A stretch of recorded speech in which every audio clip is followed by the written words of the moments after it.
All right, StreamYard is saying we are live, so good evening, ladies and gentlemen. Welcome to another episode of the Wrestling Show here on Unloaded Media. And tonight, as usual, we have the Kingpin himself, David Bowling, with us. How are you tonight, sir? Not doing too bad. Good to see you, Rich. Yeah. So, have you seen anything that any of the news that's come out this week from Impact, New Japan, and AEW, or maybe not? Uh, I don't know if you've been following any of it or not. So I don't know if you've seen No, it. I saw you and MK Joe in one of the chats earlier this week talking about it a little bit, but that's all I know. Okay, yeah, that would be the crossover that they're going to do with AEW and New Japan, where John Moxley in 2 weeks on April 12th, I believe is the date. Let me check. I mean, May 12th. I'm still stuck in April. Yeah, May 12th. John Moxley is going to defend the IWGP United States Heavyweight Championship. For those of you who don't know, the IWGP belts are the championships in New Japan against New Japan legend Yuji Nagata on Dynamite. This will be the first time in over 2 years that a New Japan belt has been defended on a U.S. based television show that isn't a New Japan production. All right, so Moxley's the guy from the barbed wire explosion match, right? Right. Okay, and that's New Japan. That was the barbed wire, the exploded barbed wire match against Kenny Omega. That was an AEW match, but Okay, but Moxley also holds the IWGP United States title, and that's the belt he's going to be defending. That's the one that, remember when we were talking a couple months ago when Kenta attacked him on Dynamite to set up that U.S. match. That match was actually on the New Japan program when they actually had the match, but they set that match up on AEW Dynamite. So it's not the first time that a New Japan star has shown up on AEW, but this will be the first time that one of New Japan's titles will be defended there. all right. As I was wondering during the barbed wire death match, pay per view, I was the stunning lack of Japanese dudes. I was like, it's awful strange that New Japan doesn't have any Japanese people. Well, Kenny Omega is biracial, actually. He's part Japanese. He's a white guy. Yeah, he's part Japanese. He speaks fluent Japanese. He's a white guy. I know. He's Canadian. I know. You gotta cut him some slack. He's from Canada, man. They all look that way. I was watching it's Japanese related, and I'm only going to talk about the relevant stuff because the rest of the story kind of pisses me off. But there's a commercial out for this guy whose both his parents were deaf. So as a baby, he had to learn sign language while he was learning how to speak normal too. With parents, obviously they couldn't help him pronounce words and speak, and it was just funny that I don't know why I correlated the two, but just thinking about Japanese people and the commercial made me think about it. By the way, if you look at Kenny Omega's eyes, he does have more of an Asian shaped eye. Just, just for the record, you got if they zoom in close, you can tell, but if they're not zoomed in, you really can't tell that much. That's because he's a white guy.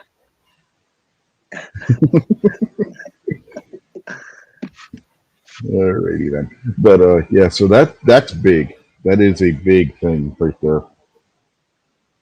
I mean, we've seen Impact titles and the AEW title being on Impact, but this will be the first time that one of the Japanese belts has actually been on one of those two programs.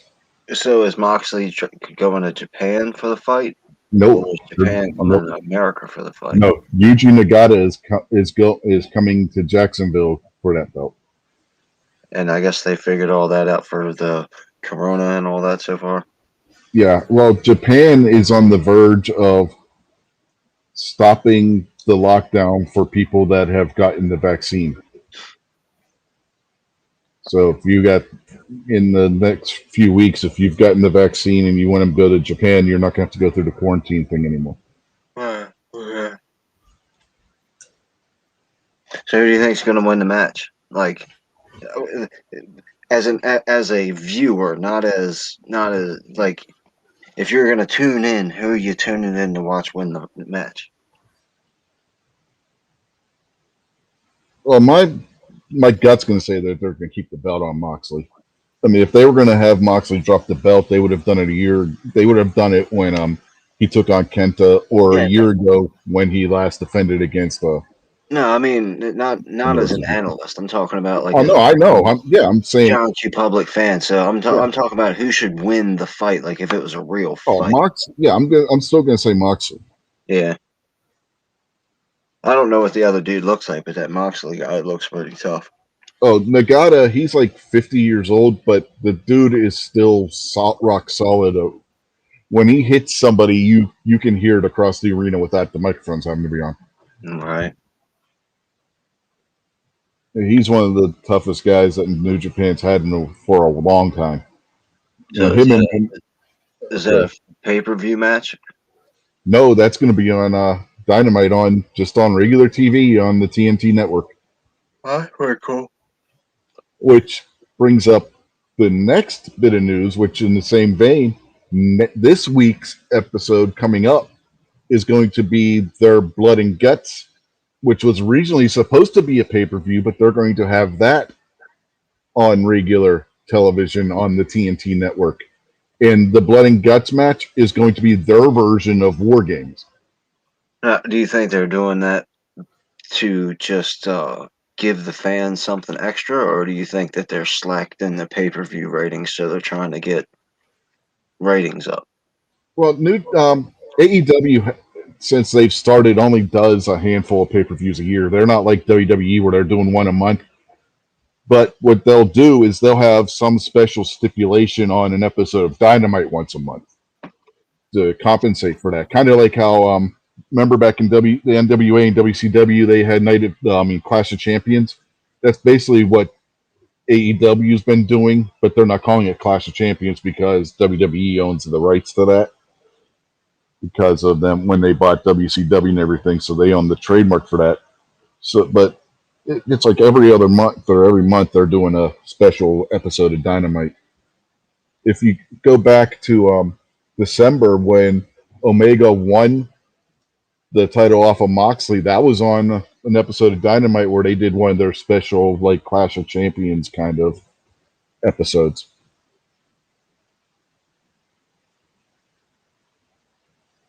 Can't remember what that one was. It was Winter something or other. I don't remember what.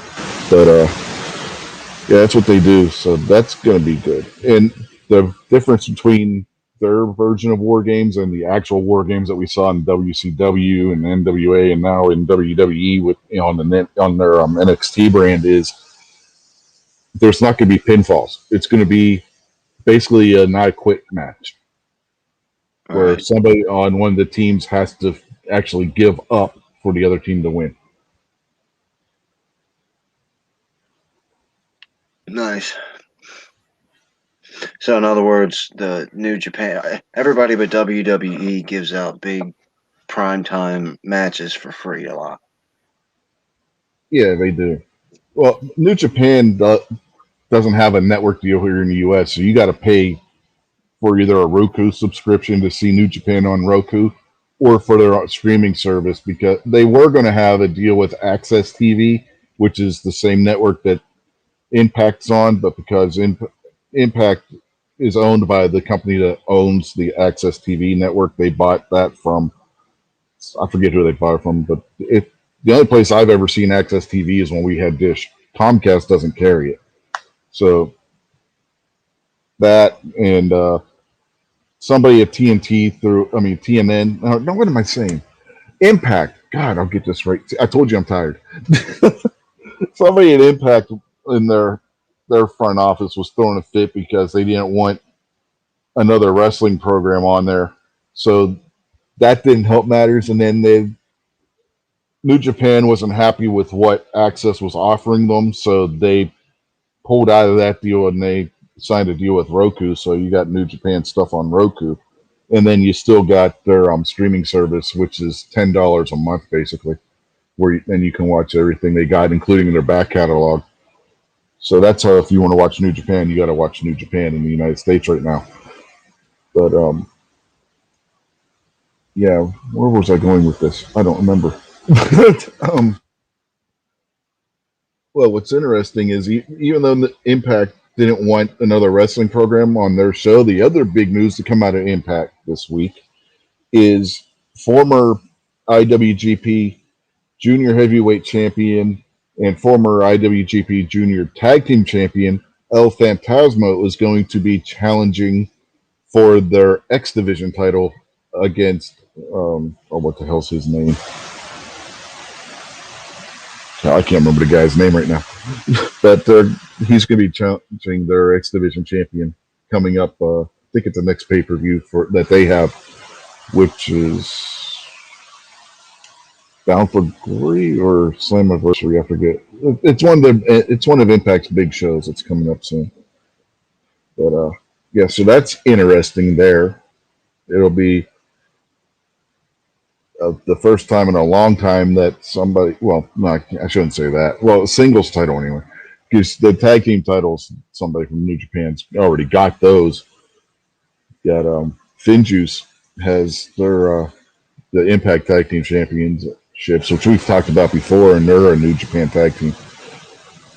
And they just beat the Good Brothers in a rematch for those belts. So they still have those. And the other big news coming out of Impact also involves AEW, because Kenny Omega is now not only the AEW champion, not only the AAA Mega champion, he is now the Impact and TNA World Heavyweight champions.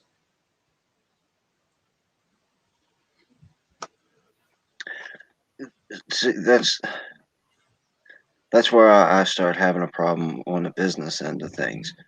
Because to me, it sounds like you've got one person that is the linchpin to too many different organizations. You know, it's kind of like the whole Hulk Hogan thing. You know, no Hulk Hogan, no WWE. So I don't know. It just doesn't make any sense for one guy to have all that clout. Oh, there's a story coming out of this with the way New Japan storytelling has been, the way AEW storytelling has been since the beginning, and the way Impact has been doing their storytelling. There's going to be something big. He's going to lose all these titles.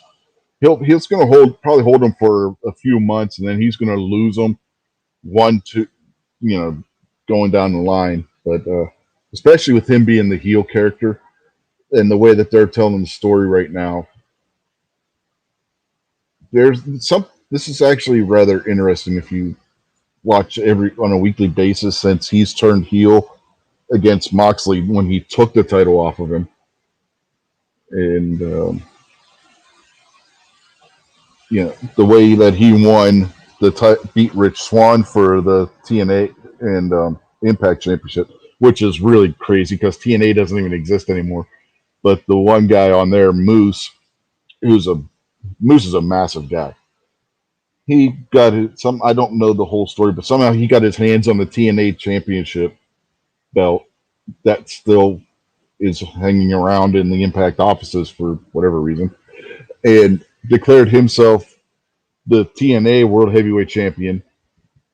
And instead of saying, no, we're not recognizing that, Impact says, okay, we'll recognize that, and we'll have a unification match between you and Rich Swann. And Rich Swann won the match, so he ended up being both the TNA and the Impact World Champion, even though TNA doesn't officially exist anymore because TNA is Impact. So I don't know where they're going with that, but that's been a convoluted thing from that start when it comes to those two belts. So technically, Kenny Omega is only the Impact champion, but because they have the TNA championship belt also being recognized, he's that one too. So essentially, Impact has two world heavyweight titles.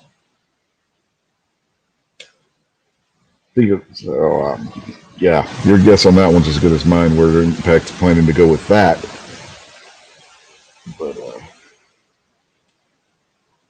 yeah, that came out this week, and that happened Sunday where he won those titles. That was the match, if you remember, on Sunday night. MKJ was asking if I wanted to know who won. I was like, no, I'm going to watch it tomorrow.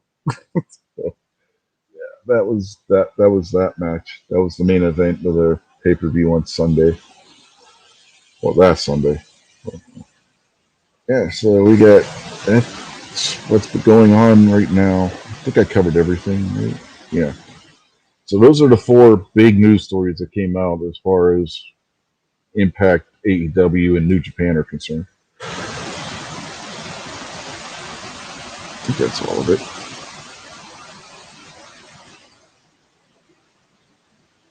Can't think of anything else that really came out of it.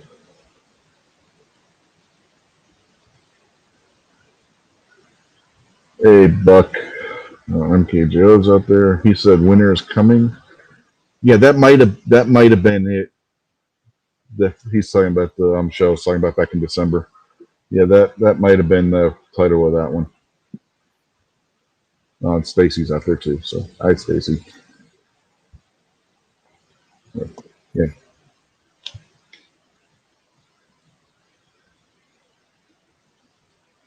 The one that's really got me interested right now is going to be that match between Moxley and Yuji Nagata.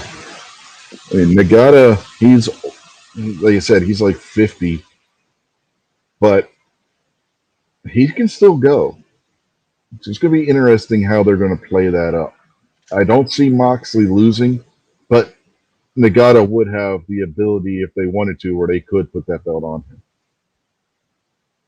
What's the next evolution in wrestling? Like, what do you think comes next? Do they change the ring? Do they go back to the real big brutish guys just punching each other? Does it become more and more high flying acrobatic gymnast type of stuff? It's going to be a mix. It's going to be a mix of the high flying stuff and the big brutish guys that can beat the crap out of you. So pretty much just going to stay with what they got until it runs out. Well, you've always had the small. I don't know that there is another evolution. I was just saying, what do you think could be? Yeah, I mean, that's if you look at it, there's always been the smaller, fast guys going against the bigger, strong, muscly guys. It's just they started letting the little faster guys do the flippy shit, and now they're starting to let the really big guys do flippy shit too. So it's like, well, I imagine it's just like like football is the same way. When football started, the 7 foot tall, 300-pound guy was a big lug who was working at a factory later. Now the 7 foot 400-pound guy is running a 4.40. Yeah. But the game is exactly the same. It's just the amount of testosterone and strength and talent and aggression and everything has gotten, so much better. Mm-hmm. Now, MKJO asks if we think that WWE will start participating in some cross promo ventures. Well, here's the thing with that: they have been.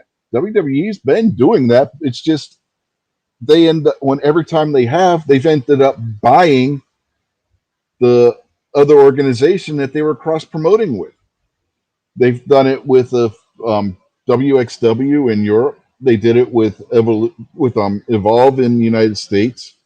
They did it with Florida Championship Wrestling. Florida Championship Wrestling is what became NXT. So they have a history of working with other organizations. It's just once they start building up a working relationship with this company, Vince McMahon ends up buying them out. No, real quick. What do you mean by a working relationship? Like Hulk Hogan went and wrestled in this other tournament for another company, or they just, talked about each other? Like, what do you mean by what did they actually do together? Did they actually have wrestlers cross over? Yes. Okay. Yeah.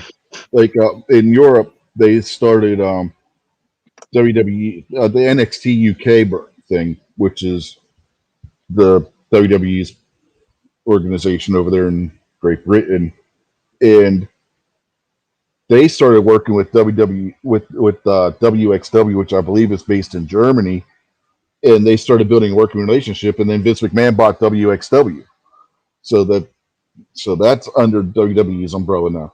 And here they had NXT working with Evolve, and about the time they decided they were going to make NXT a actual third brand and not just developmental, which they're still in a way using it as developmental, even though they're saying now that NXT really isn't developmental anymore. They bought Evolve and turned that into the developmental. So for people to get on NXT, they don't just go to the Performance Center and then boom up to NXT anymore. They go from the Performance Center to Evolve to NXT, and then from NXT to SmackDown or Raw. Are any of these companies that WWE worked with established companies, or are they up and comers? They were independents, which basically So they were in other words, they were small fish, and the big fish just came and ate them up before they became a problem. Well, in the case of Evolve, maybe you could say that, but WXW was an established brand in Europe.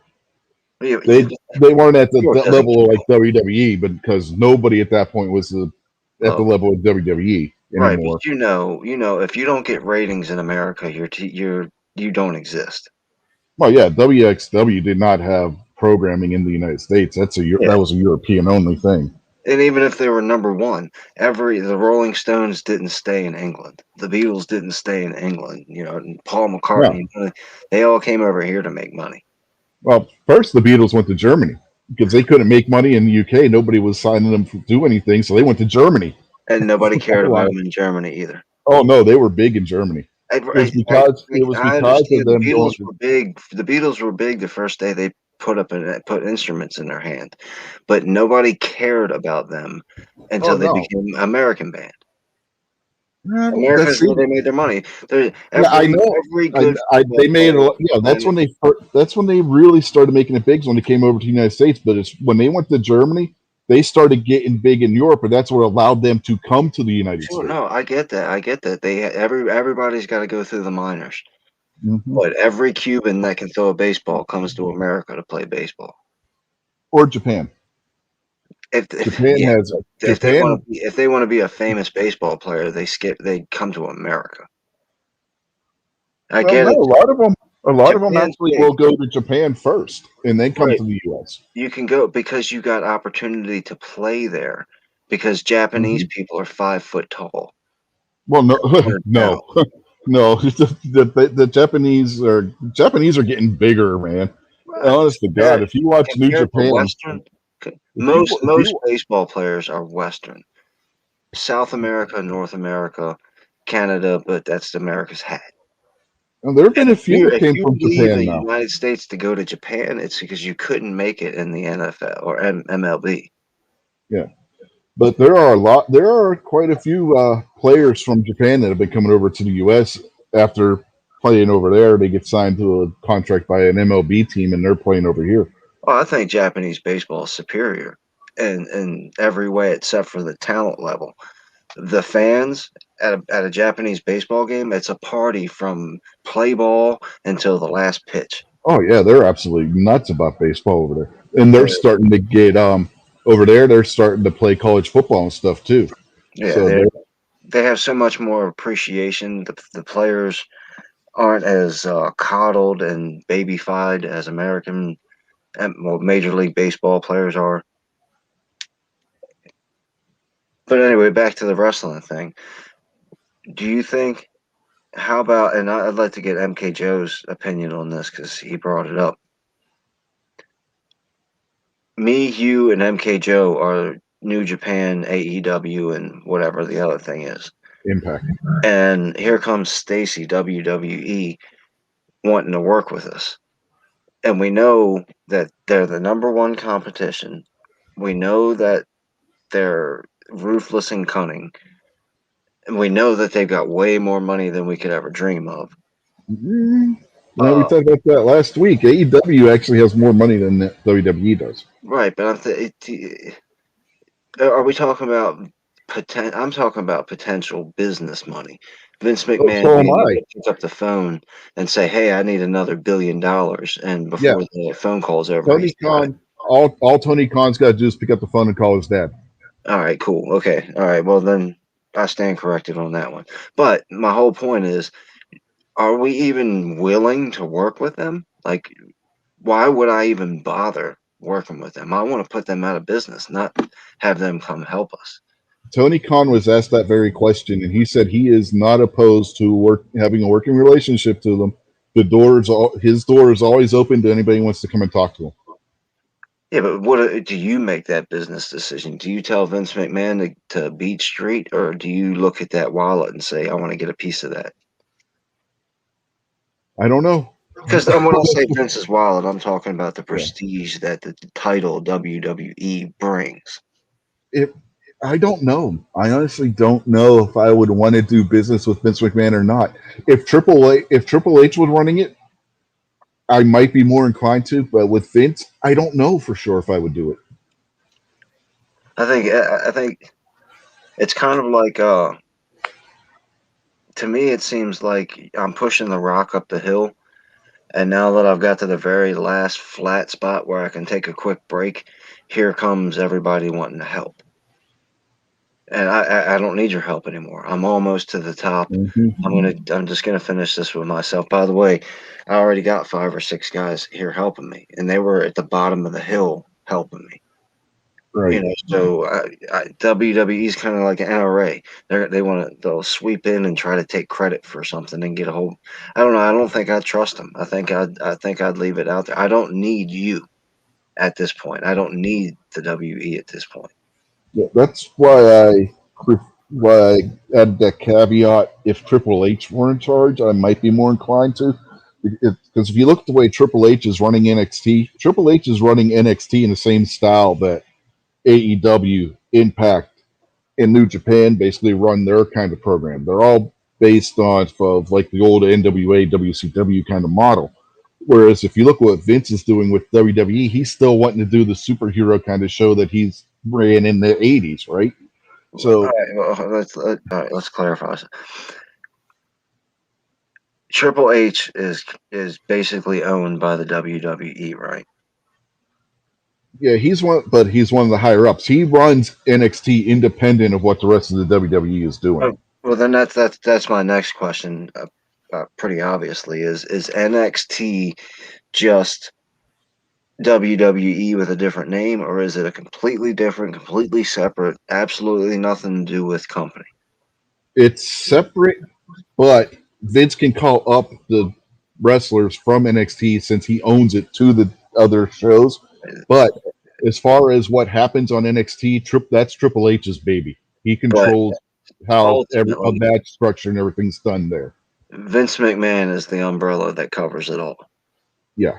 So okay, so it's WWE. Yeah, it's WWE, but it's not run like the rest of the WWE is. Right, I got you. Yeah. Yeah, like Vince, I don't think has been in attendance for any of the NXT stuff. That is Triple H, and when Dusty Rhodes was alive, Dusty Rhodes' baby, and now William Regal is helping Triple H with that. He does a lot of the work too down there, and with the training and stuff with the people, and it's totally different. If you watch NXT, you wouldn't think you were watching a WWE program until you see that the WWE logo is on the turnbuckle pads. Right. It feels more like you're watching one of the independent promotions or like New Japan or AEW kind of programming.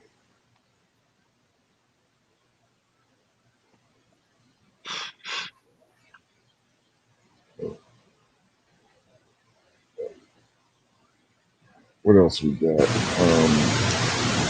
see. Anybody else got any other questions out there? You feel free to ask them. Now, what I don't know is if now that's from an AEW perspective, by the way, to answer that question. When it comes to Impact and New Japan, what they would be willing to do, there I couldn't say. What about going back to what MKJO was talking about with other promotions, not crossovers, but when is New Japan gonna have their PlayStation 5 game? Or anything not WWE gonna have a New, mainstream video wrestling game? New Japan has in the past, and they were released in the United States. I just don't remember what the hell the name of it was. It was a game where you would buy the game, and then downloadable content that you could get for it would be different federations. Like New Japan, you could download New Japan for it. You could download Ring of Honor for it. You could download AAA for it. So you could get.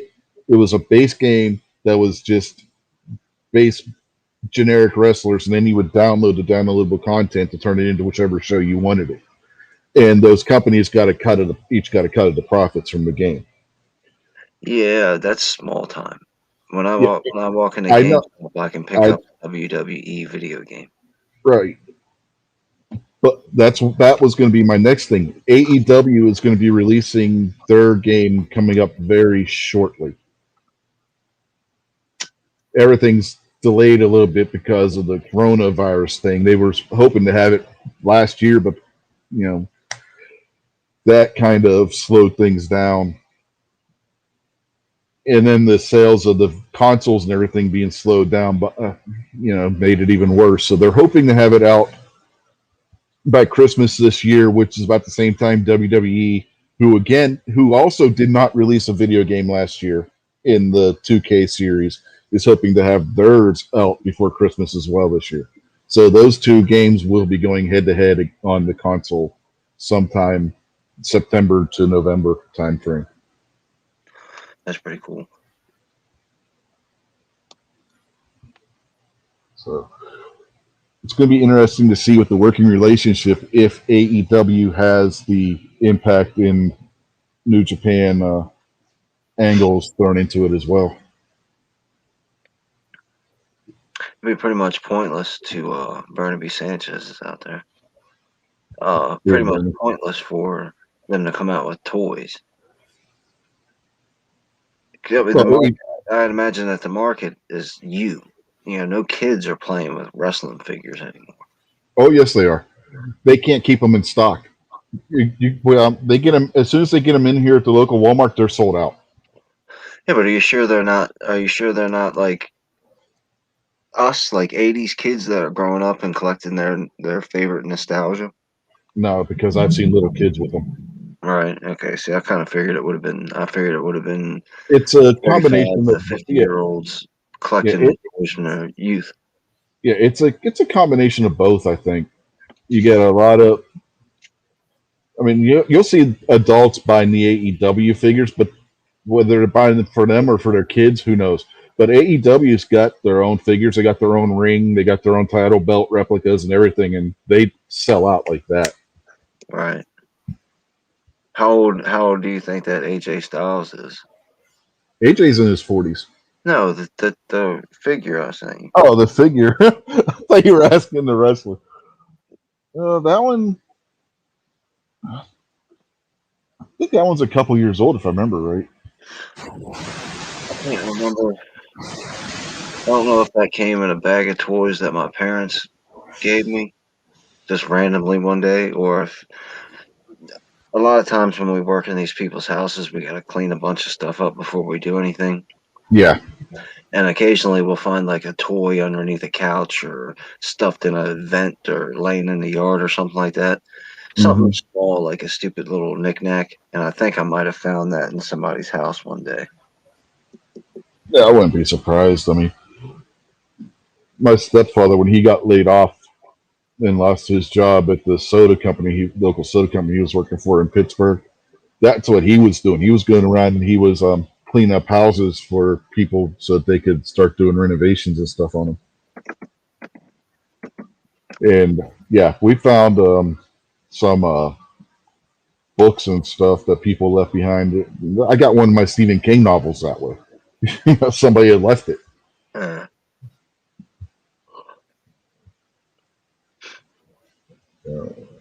NK Joe wants to know what I thought of Rebellion overall last week.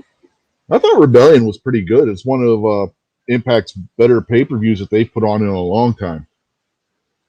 So yeah, I enjoyed it when I watched the replay of it, and the main event was good. They made you think that even though everybody pretty much knew going into it that Omega was probably walking away with the belt, they made you think a couple times during that match that Swan may just win that match. So yeah, it was good. They did a good job with that, I thought. And the fact that they had Tony Khan, Tony Schiavone, and oh, what the hell? Who the hell was the other guy? I can't remember who the other guy was now. I can picture him, but I can't remember his goddamn name. I'm doing good with names tonight, if you can't tell. But yeah, it was like their head trainer, if I remember right, was the other guy that was there. I believe that's what he does. I know his name. He's an old wrestler. I just can't remember what the hell it is. But yeah. To answer that question, yeah, I thought it was pretty good. Do you think that these organizations are learning their lesson that women are not main events? No, or WWE there was a comment that came out, supposedly a rumored comment that came out of WWE that they may not do women's main events anymore because women's main events don't make money. So WWE may have learned their lesson and but then it's just a rumor, so take it with a grain of salt, right? But But see, the one thing that the WWE's got going for them is they've got that anomaly. They're the Hollywood of wrestling. So major stars that cross over and do events like that are going to go to the WWE over anything because it's the big dog on the block, i.e., Ronda Rousey. And if you got to understand, when Ronda Rousey went into that WWE, she was the most popular woman on the planet. And everybody wanted to know everything she was doing at all times, especially if she was going to fight. And what's she going to do after she got knocked out and went a little crazy? But Starlight Jones and Mystic Guns as a pay-per-view main event, that's a bad business deal. yeah, well, the one pay-per-view main event that Ronda Rousey was in, ironically enough, was a WrestleMania, and that match was not that great. Right, and the reason that people tuned in to see it was because of the spectacle. It was what was Ronda Rousey going to do? Get beat. She got beat. Did she lose that match? Yeah. Yeah. That was the one I think we talked about last week or the week before, where her shoulders weren't even on the mat and the referee counted 3. Did she ever have any type of positive wrestling career? Because I know she kind of went as the bad guy. Well, no, she actually went in as a fan favorite. She ended up being the bad guy because nobody gave a damn. Okay, that's kind of what I was getting at. Was did it work or not? Like, Yeah. did the magic wear off really, really fast?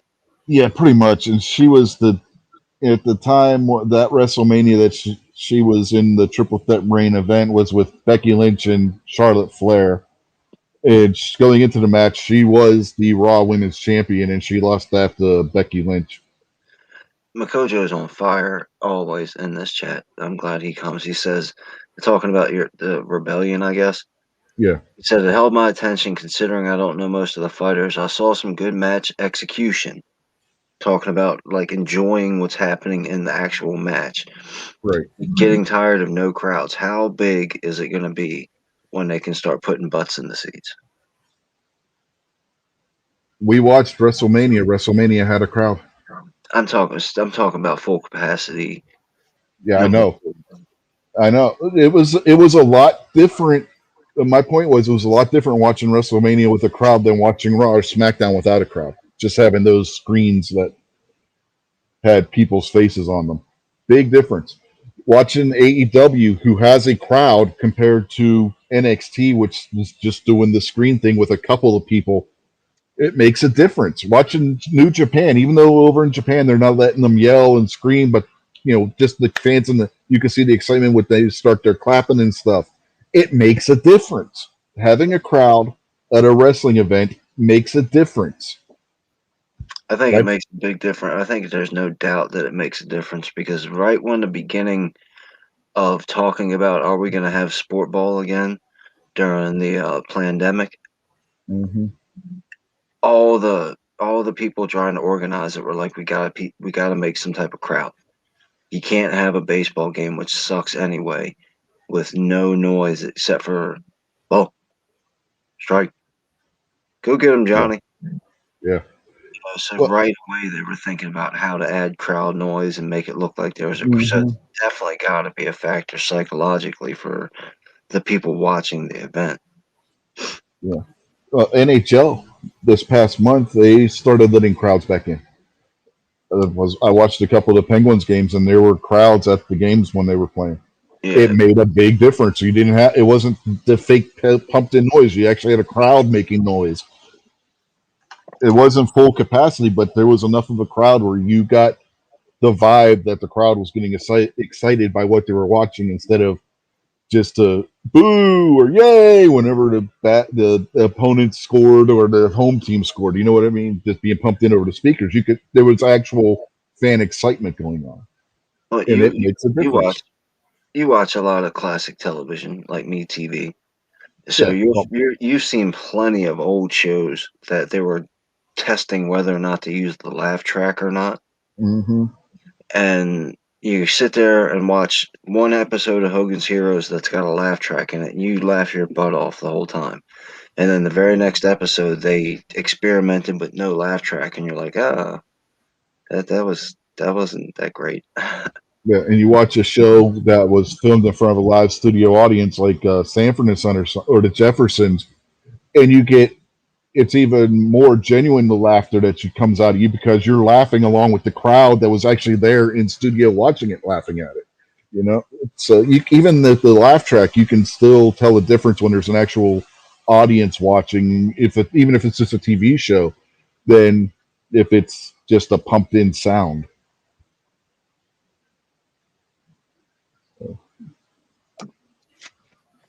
Yeah, I mean, you get natural reactions. Not everybody goes, ha ha ha ha ha ha. Exactly. Yeah, it's like when they pumped in the laugh track for Scooby Doo. Remember that back in the '60s when Scooby Doo episodes, and they had the laugh track on a Yeah, cartoon. it was like a real loud mix of cheer and clapping. Uh, It sound kind of like what happens when your mic makes that noise. and then you would have the fake laughter, like Shaggy or Scooby would crack a joke, and you'd have the fake laughter. It's like, jeez. Yeah, they were trying some real crazy shit back in the '60s when they were doing that kind of stuff. Not just that. I mean, we talked about that last week. There's a lot of crazy shit that went on in the '60s. But yeah. And MKGO says the same thing, partial, but yeah, it helps. Yeah, it definitely helps having even the small crowd helps because remember what going back to the NWA. Remember the 605 show on TBS? They didn't have the biggest crowd in the world, but there was enough of a crowd where it got you into it because you could see the fans' reactions as you're watching. So I mean, anytime you have a crowd that's reacting to something live, it's going to increase the excitement for people watching at home. New Japan, even during the pandemic, never didn't have a crowd. There was when they started because they took time off to figure out what to do, and then when they figured out what they were going to do, and came back with their first show, that first show had a small crowd there. They've always had and as it progressed, the crowds would get bigger. But they've always had a crowd of fans there in every arena that they've been in since they came back from the like 1 month they took off to try and figure out how to handle this. You know, and then they never didn't have a crowd. Which, if you look at um, WWE and even AEW, AEW would throw some of the wrestlers out there and have the wrestlers acting like a crowd, but they didn't have actual fans in the stands when they never stopped doing the show. But when they first started having a crowd, it was always the wrestlers out there reacting. And NXT, they did the same thing. They had wrestlers out there to make it look like they had a crowd. New Japan had actual people off the street, that bought tickets, came in and watched. They never stopped. They never stopped having an actual real crowd. he brings something up talking about the crowd size back in Georgia Championship Wrestling. I was going a lot more generic than that. Glow, Glow had like a bunch of the griffs and grips and stuff like that, pretending, when they weren't holding lights, pretending like they were the crowd.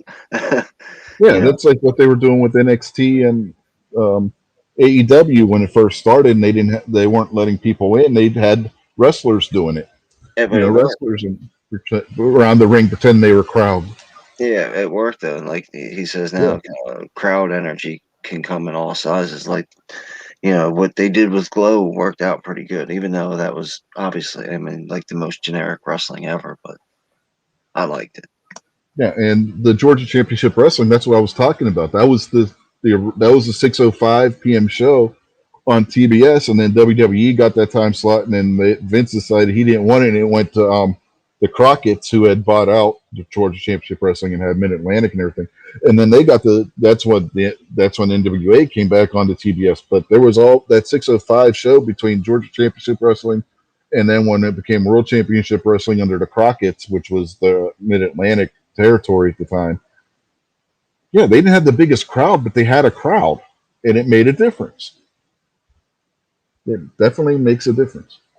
I went to, I think, 3 of the NWA, WCW. I can't remember which one it was at the time. Sting and Sid Vicious and the Road Warriors. Mm-hmm. Let's see, where I think one was at where the Capitals played, and then the other 2 were at the Baltimore Civic Center, and they were all sold out. It was great. Yeah, yeah. If it was WCW with Sid, that had to. It wouldn't. Yeah, that would have been WCW at that point. Yeah, he was in the Twin Towers. Yeah, it was like 89 and 90, or maybe 88 and 89, where they shifted from being the NWA to WCW, going off on their own. Yeah, I got to see Muda wrestle Sting. I got to see a bunch of really cool matches, man. It was good.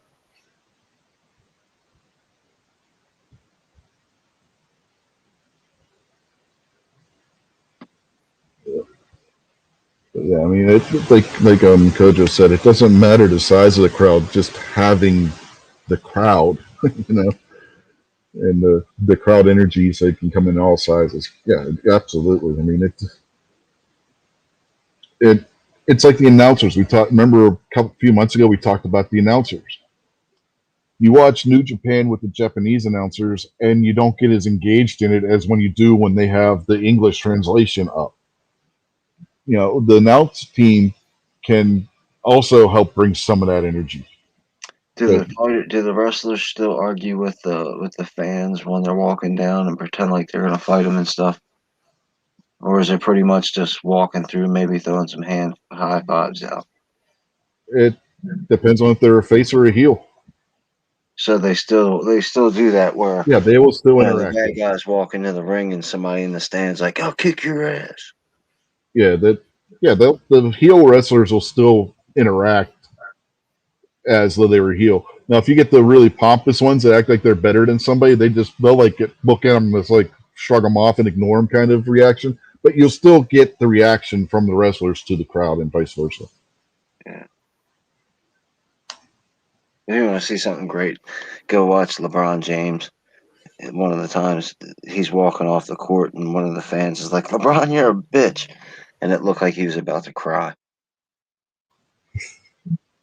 I'm saying, when you see the look on his face, one of his little handlers was like, "Watch your mouth, watch your mouth." But when you see the look on LeBron's face, it looked like he was just about to cry. Oh man, did you happen to see Zeducation's video from Sunday? The you Yeah, laugh, you lose. yeah. I made it all the way to the end until that woman got slapped in the face by her cat. I lost it when that cat just gave her that look and just slapped the shit out of her. I love how she looked like she was like, "Oh my gosh." Yeah, that was freaking hilarious. She's going, "Oh, my name's this and my pronouns are," and at that point the cat just gives her the look, that cat look, like, "Oh no, you didn't," and just smacks the hell out of her. So even the cats know, right? Yep. Oh, I love that. That was hilarious. I mean, I didn't even, the rest of them, I don't even think I wanted to giggle at them, but that one, oh my God, that hit my funny bone and I just started laughing at that one. Yeah, he's one of the channels. Every time he posts a video, I gotta find a specific time to watch it. If not, I gotta watch it in like segments. Because I Hmm. don't rare. I mean, it's rare that I've got 20 minutes to sit there and watch a video, but Right. he's usually worth it, man. He's good. Oh yeah. The memes that they've been putting his face on everybody, Oh yeah. it's been so good. Good. Yeah. But that cat this week, man, that's the one that got me.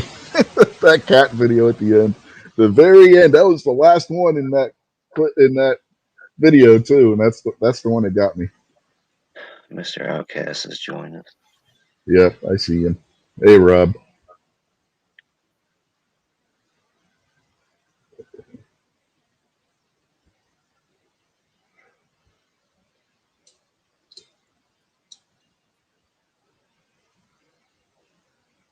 I'd like to see, and you'd have to Papa Shango. The WWE did it right a couple times, like Papa Shango and uh, Kamala the Ugandan Giant was good. Some of their like makeup to characters. Uh, but then when you think back to like the Barbarian and the Warlord and the Road Warriors, I mean, I don't know. The WWE also had the Samoan SWAT team, and then the old school Captain Albino Samoans. You know, those were pretty good. I'd like to see some of the wrestling be able to come up with like the science fiction type of characters and make it work. No more bootios. Uh, that was an actual cereal that they sold on WWEstore.com. That's why I call it bootios because that was the name of the cereal. Yeah, but that actually was a real cereal. It wasn't just a prop of theirs. They Yeah, actually sold that breakfast cereal on there. yeah. I know. Yeah. No, no, not that Kamala. He's talking about the Ugandan Giant, who, by the way, was not a WWE product. He came out of God, he was in Mid South and WCCW, and he wrestled Right. all over the place before signing with WWE. Yeah, that's where he got famous. Yeah. I remember one of the guys I'd like to have seen more of was Abdullah the Butcher. Oh, That dude was scary. yeah, he was big over in Japan. But you got to remember that was the area of Japan where the death match reigned supreme, right? That was the crazy days of Japanese wrestling. And that most of the scars that were in Kamala's forehead that Dusty said you could insert a quarter into came from over in Japan. Yeah, Him, the wrong Kamala Harris died. yeah. But the matches between not Kamala, Abdullah the Butcher and Bruiser Brody Yeah, over in Japan makes the ones that they had in Texas with WCCW look tame by comparison. And they bled in those matches, but nowhere near like what they did over in Japan. that Japan was was absolutely batshit crazy back then. that was one of my favorite wrestling memories as a kid. It was like Saturday or whatever when my mom would have to go out shopping and I'd have to go along with her. She'd stop at Rite Aid to get something or whatever, and I'd go to the magazine aisle and just flip through all the wrestling magazines, and you'd always see tons of pictures of somebody's face just completely mangled and covered in blood. Yeah, and that was the only way if you didn't know somebody who had the Japanese tapes to make you a copy of that you got any coverage of what was going on in Japan was those old wrestling magazines. That's where most of the matches of Abdullah the Butcher I'm familiar with. I only got to see him wrestle maybe twice Did that you see I the can remember. Yeah, did you see the really weird gimmick match that they had in WCW that he was in? And I think it was Sting he was going to electrocute, and Sting reversed it because the point of the match was you had to put your opponent in the electric chair, and then somebody else on your team while you're doing that, once you got them in the chair, had to flip the switch. Basically, you had to electrocute your opponent to death. So, yes, Sting's getting ready to be put into the electric chair by Abdullah the Butcher. He reverses it, puts Abdullah in the chair. Cactus Jack, aka Mick Foley, was on Abdullah's team. Didn't realize that Sting had reversed it. Abdullah's in the chair. He pulls the lever, and he just starts quivering around and doing all this goofy, corny shit like you would see in the movies when somebody's in the electric chair. And then they have like this smoke effect coming up, making it look like it's smoking from his head. And then he wakes up, and then there's these like fake ghost guys in the ring. It's like, what in the hell is this? That's when WCW was not so good in the early 90s when they did shit like that. And this was one of those matches where it was the cage on top of a cage on top of a cage. Only instead of fighting your way up the cage, like the infamous one with Randy Savage and Hulk Hogan, you had to fight your way down to the one that had the electric chair in it. that was that was that was special, I'll tell you that. It's like the scaffold match and the I don't know what they call it when they stack all the cages on top of each other, like the Tower of Doom kind of stuff. Yeah, they had all kinds of different names for those. All those were neat to think about, but I don't think. I mean, I wouldn't go back to another scaffold match. I wouldn't go back to another Temple of Doom match because you really. That's kind of the problem with like the barbed wire death match and all that kind of stuff. There's too much other props around, and it's going to take away from, like Mikojo was talking about, the execution of the wrestling. When you got Randy Savage and Hulk Hogan 30 feet in the air standing on top of a dog fence, it's not like they can really do a whole bunch of stuff except for like punch each other. Oh God, that you saying that reminded me of the dog kennel match that they had in WWE. They only did it once. It was Al Snow versus Big Boss Man, and they were supposed to have these. And it was inside of basically the Hell in a Cell, and then inside the Hell in a Cell was a cage match. It between the Hell in a Cell cage and the ring in that cage, there was these guys walking around with what were supposed to be guard dogs, who were in no way whatsoever trained to be guard dogs. And they're shitting and pissing all over the mat around the ring. And next thing you know, towards the end of the match, the dogs start humping each other. So in other words, a couple of wrestlers brought their dogs with them to work that day, and somebody was like, "Hey, I got a great idea." Oh yeah, my son was like, this reminded me, and what led to that match was Big Boss Man fed Al Snow his dog. Al Snow used to have like a little Yorkie or something in the story that he came to the ring with, and in storyline, Big Boss Man got a hold of the dog, and basically, the episode of South Park where Cartman feeds the kid his parents and the chili, basically pulled that to Al Snow when it was his dog. It's supposed to be his dog. All right. So yeah, that's the kind of storylines that they were coming up with during the Attitude Era in WWE. And people think the Attitude Era is so good. But if you actually go back and watch the Attitude Era and you look at some of these storylines, you're like, that wasn't very good at all. All right. So is that a matter of generation? Meaning you came from old school wrestling, so you know what it used to be like, and then when it changed, you were like, "Oh, that was a dumb change." But new people that just came in at that time were like, "Hey, this is awesome."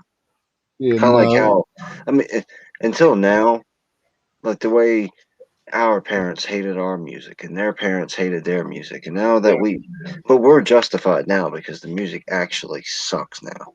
yeah, but I would say it's more like you ever watch a movie when you're a kid and you love the movie, and then when you get older and you realize, this movie is not very good.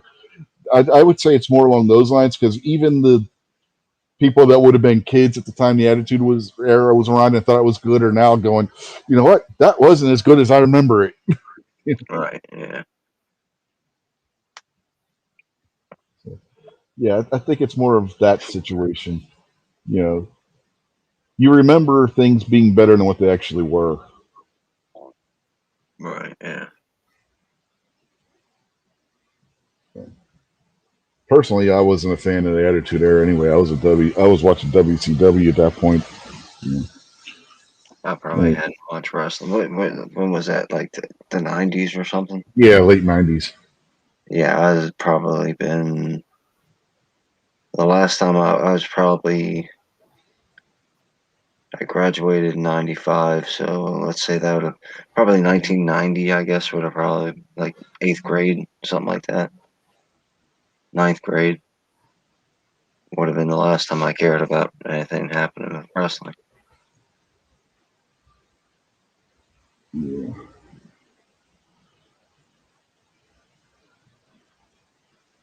There was a period where I wasn't watching either during once it got into the 2000s, and it was like, I'm tired of this. Uh, The weird thing is, it kind of put things in different. When you get older, like you were talking about earlier, you get older, you can kind of start understanding things different and seeing things from different perspectives. When I was a kid watching Ric Flair wrestle, Ric Flair was an old man wrestling. That's a grown man. I mean, these are men. When in reality, at the time, Ric Flair was probably like 29 years old. Oh, no You know, way, man. When we were in early '90s, Flair was in his late 30s. right? But that's what I mean. Like in the 80s, he'd have Yeah. been in his late 20s. You know, when the whole Dusty Rose thing was going on. The kind of Yeah, stuff I no, always talk he about. was in his 30. He was in his 30s at that point. He had started wrestling in the 70s. Right. Either way, at then he was an old man to us little kids. Right. Yeah, yeah. And then I got what you 25 meant, years but later, you turn yeah. on the television and Ric Flair is still wrestling. You're like, what in the world happened here? How'd that happen? Like all the old wrestlers still wrestle. Flair wrestled into his 60s.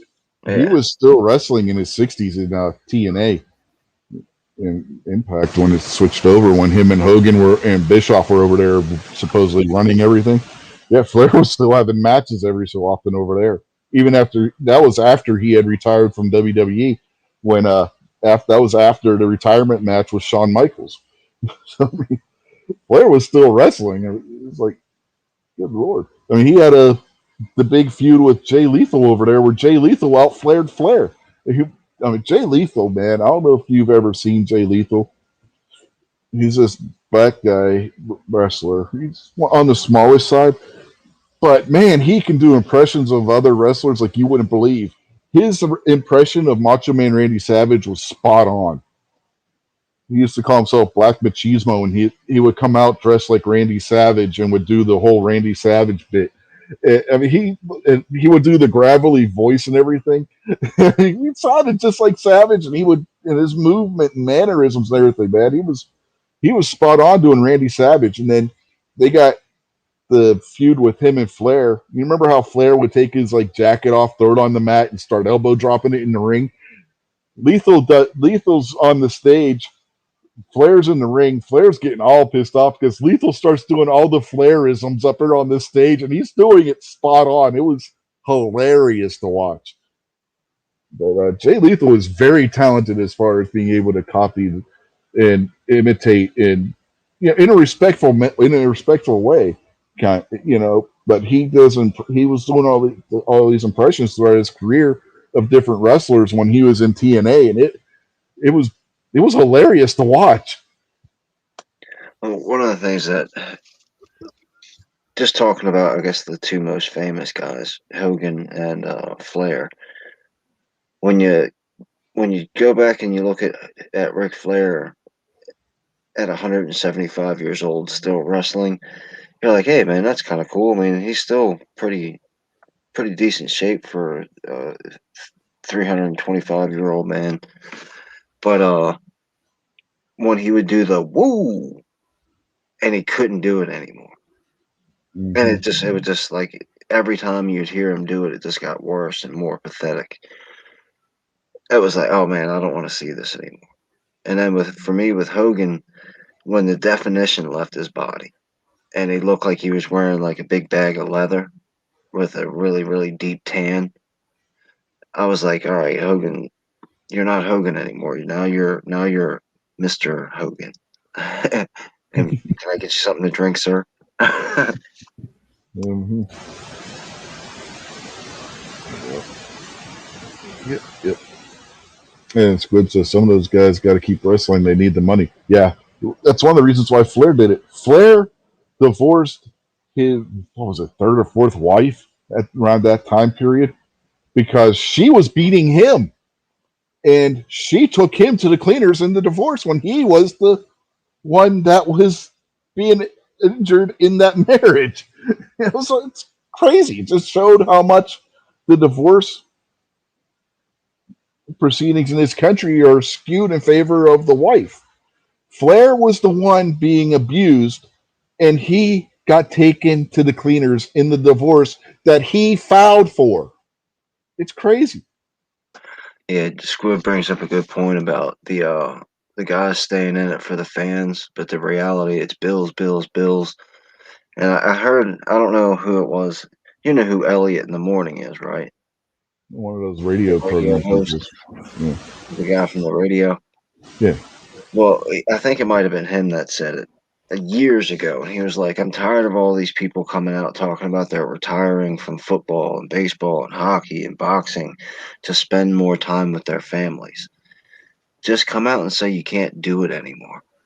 Because none of them, every guy who says I'm going to retire so I can spend more time with my family ends up in the studio hosting the show twice as long as they would have been if they were on the field. So they didn't retire to go spend time with their families. But, you know, going back to the wrestling thing, if you're 60 and you can still get slammed and you care about the wrestling and you want to do it for the fans, I'm cool with that, man. Don't get yourself hurt. I think you've done enough. But if you want to keep doing it, I'm cool with that. But shamefully enough, or sadly enough, rather, these guys live like rock stars. Cocaine's a hell of a drug, and it don't ever get cheaper. Mm-hmm. Hookers ain't getting cheaper. Yeah. The one thing I can say about the ones that get the studio job, though, they don't have to do all the traveling. So, the players that are playing still, there's a lot of travel involved in that, especially if they're doing one of the games where they got to go over to Europe or Mexico or somewhere. Yeah, Whereas a studio job, you live in the same town that you work in, and you're not traveling anywhere near as much. Ray Lewis. Ray Lewis was a Super Bowl champion when he retired. Mm-hmm. Probably, arguably, the greatest linebacker to play the game. And why has he got to have a job in the studio? Go Well, it home. still wants to make Go money. home and spend time with your family. Yeah, if somebody's going to offer you millions of dollars just to sit there and talk, yeah, I wouldn't argue with them either. No, I mean I get all that, but my point is, don't tell me that you're retiring to spend time with your family. Tell me that you're retiring because you don't want to play football anymore, and You don't you'd got all rather that. go sit in the air conditioned studio and be a commentator. Yeah, but they're only working one day a week. Hey, how about that? How about say I don't want to play football anymore because I got a brilliant financial strategy to work one day a week and get paid just as much money as I did when that guy over there was jamming his football helmet in my ball. Oh yeah, yeah. I mean, if somebody's going to pay me $1 million a year to sit in the studio and talk and not have to get hit, and I'm approaching 40, yeah, I'm taking that job where I only have to sit in the studio once a week and still make $1 million a year. Yeah, sign me up. Or you could just not be an idiot and when see that's one of the things that I think they're going to screw up when they finally start paying all these college football players and all these other college athletes.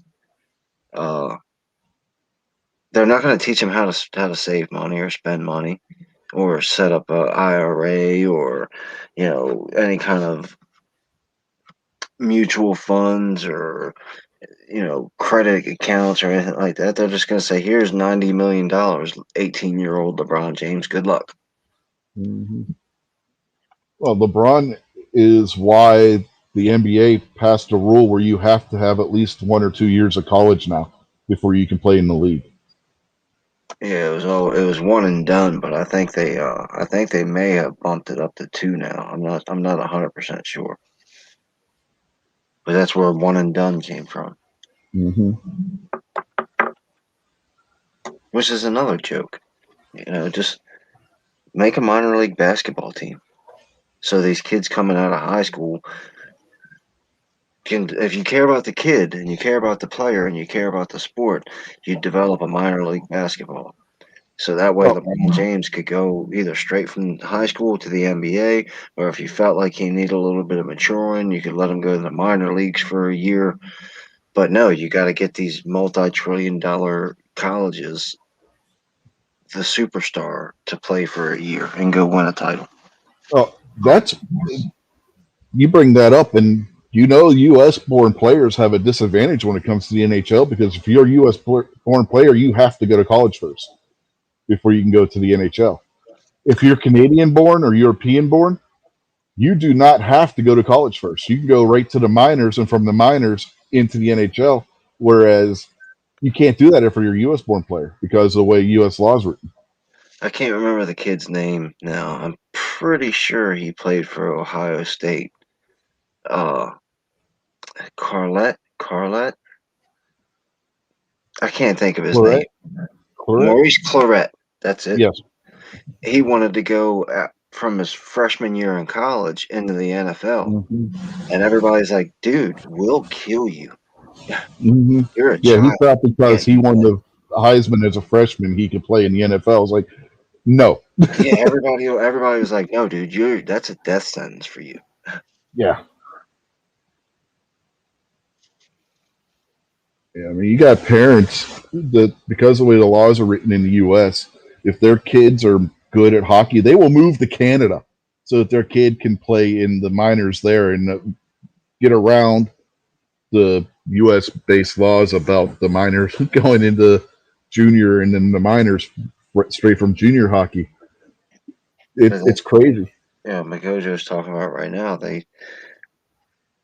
Them colleges need that money. That NCAA tournament money is going to be outrageous. So they can't let it go. Mm-hmm. Yeah. I think we're going to start wrapping this up because I'm about ready to fall asleep. On that note, so yeah, I think we had a good discussion. We didn't go as long as we normally do. We actually went about as long as Ellis and I used to do the show for.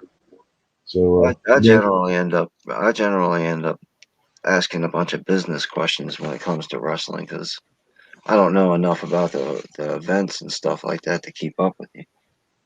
oh yeah, but it's just like when you're on the other show and you start asking questions, that helps move the conversation. So I don't mind you asking those questions because that's a perfectly viable part of the wrestling deal too.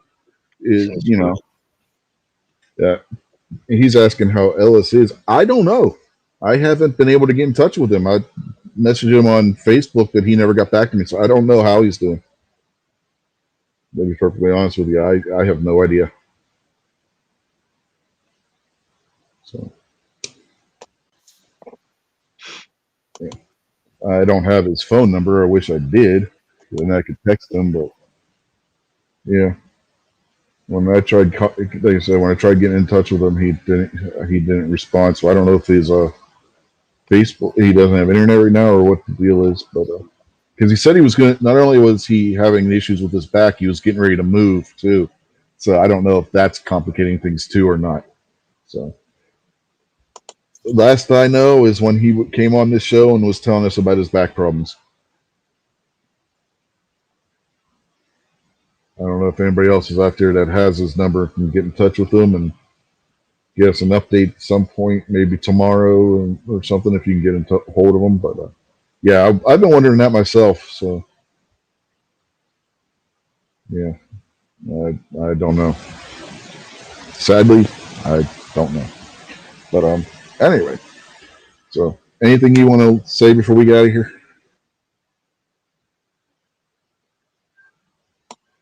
No, everybody, take it easy. I guess Gary will probably do a show in the morning. So happy every second matters, everybody. Yeah, Gary will have his show tomorrow morning, and that'll be at 10 Eastern, and then I'll do the evening show at 8:30 Eastern. And before that, you can watch Crazy Scotsman at 7 Eastern. And who else has shows tomorrow? Do you remember? Latina's Locked and Loaded comes on Yeah. at 7 or 7:30. I'm not too sure. Pretty sure it's 7. Mm-hmm. We can't forget the closer, Whoosh. which will follow our show tomorrow night. And if you're into, I don't know if E Honda's still doing it, but if you're into the conspiracy thing, you can let's watch E Honda. He comes on what, 9 Eastern? I have no idea. Yeah, I think that's what it is. Yeah, I don't watch his show. Of course, we don't watch his show. We're doing my show at that time. I didn't watch it before either. I know. I was joking. But I got nothing against Honda. I think Honda's a pretty cool dude. I just don't watch the show. Yeah. Oh, yeah. That show got weird. A couple episodes of that I did catch when I wasn't feeling well, and it's just like I just put it on for the hell of it. Well, I couldn't sleep, and it's like, I watched his Waco, and I don't think he did a very good job with the Waco one. And then there was one other one that he did, and I don't think he did a good job. But then the one that he did on Ruby Ridge, I thought he did a really, really good job. I didn't know much about that in the first place, but then listening to what he was talking about, going and watching other videos and looking some of the stuff up, he was pretty on point with the Ruby Ridge thing. yeah. But Rob said that show was getting a little too far out for him. So he's gonna have a deep edge if Rob can't stand to be on the show anymore. Well, I mean, that's Matt's crowd, the NEA crowd, and Oh yeah, I know. Those people are lunatics. Yeah, we talked about that last week. I think it was, wasn't it? Or was that the week before? And there's a couple people from the chats that are pretty smart, but most of it's like just let it rip and flat Earth or this and truth or this, and so it's just not my thing. Yeah. Well, there were a lot of our crowd, like Ghost, Clover, and people like that used to go on Matt's show that don't go on his show anymore for a reason. It's like what Matt's show is now is not what Matt's show was a few years ago. Yeah, it definitely switched up. Well, anyway, on that note, to steal a Mattism, on that note, we will bid you adieu for tonight, and we will see you possibly tomorrow morning, maybe tomorrow early afternoon, tomorrow on Gizzard Gary's show, and then we will see you tomorrow night for This Week Unloaded on this very same channel. So until then, have a good night, everybody.